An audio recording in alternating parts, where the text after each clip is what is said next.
Pabili po. Ano yan? Ano ba to? Parang nangangagat?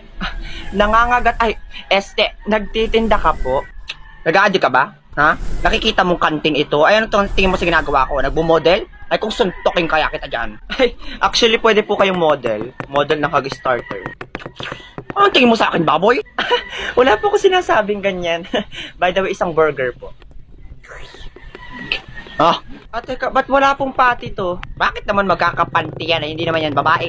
Pati. Magtanggal ka nga ng tutuli mo, napakabobo nito. Bakit? May angal ka? Kaya pala wala ditong nabili kasi kinakain mo yung pati, napakapatay gutom mo. Ikaw manahimik ka dyan, subukan mo magsumbong at bubugbugin kita mamaya sa labasan tapos pagpipiras-pirasuin ko yung iyong katawan saka ipapakain ko sa aso. Sige, subukan mo at babariling kita ng lipstick na ito. Isang kalabit ko lang dito at siguradong sabog ang pagmumukha mo. Baka nakakalimutan mong anak ako ng mafia boss. Wala akong pakialam kahit anak ka pa ng mafia boss. Leader kaya ako ng kulto. Lumayas ka na dito, baka mahampas pa kita nitong hangan na to. Sigurado pugot ang ulo mo dito. Saka wala kang pakialam kahit inuubos ko yung mga pati dito kasi wala ka rin naman magagawa.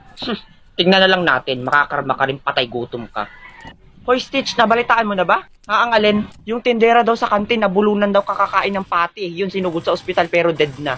Halagagi totoo? Ano nga ang name nun? Erica. R.I.P. Erica. R.I.P. Erica deserve.